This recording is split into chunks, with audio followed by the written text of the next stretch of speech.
Pag mainit na, blended oil, sunflower and olive oil. Okay, pag mainit na, ilagay ng ating chicken.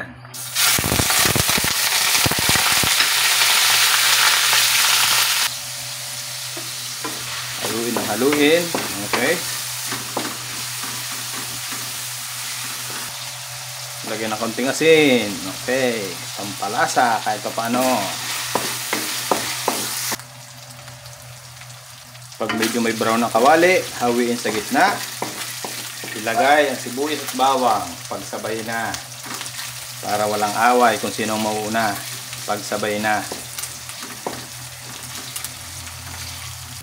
Pag medyo ma-brown na, lagyan ng tubig. Okay. Para makahig natin yung tutong ng pampasarap dyan.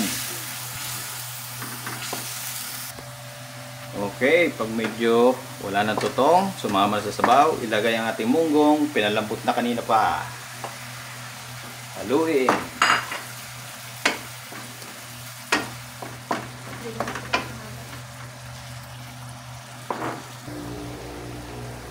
Okay, matapos ang 1 minuto, lagyan ng 1 basong tubig, 1 tasa, 2, 3, kung mahilig ka sa sabaw, dagdagan mo pa.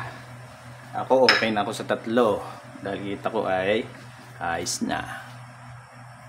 Pag medyo kumukulo na uli, lagyan ng paminta, depende sa kagustuhan mo kung gaano kakalakas sa panlasa sa paminta. Asin, depende rin sa panlasa mo. Okay. Haluin ng 1 swabe. Yan. Pag ayos ng kulo, ilagay ng ating gulay na pechay.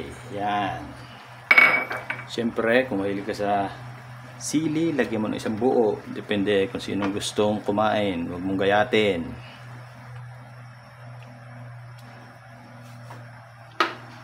Matapos ang 1.5 minuto, isunod ang kamatis. Okay.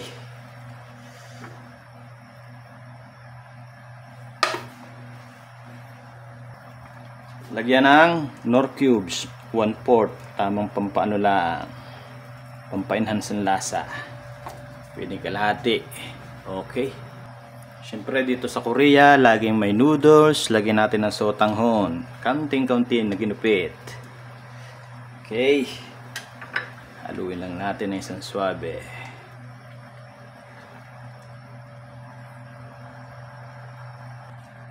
At syempre, ang ating pang final touch. Okay, ampalayang ligaw. Mula pa sa Pilipinas. Pinadala dito sa akin ng aking mga relatives sa Korea. Okay. Yan. Haluin lang natin. Okay. Ano yan? Yan. Mga 1 minuto, patay na kaagad para hindi.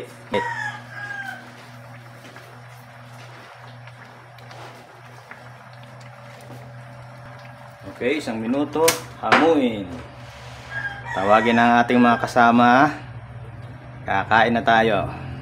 Ating mga kababayan dito sa Korea. Okay. Sulit naman, oh. Okay. Thank you.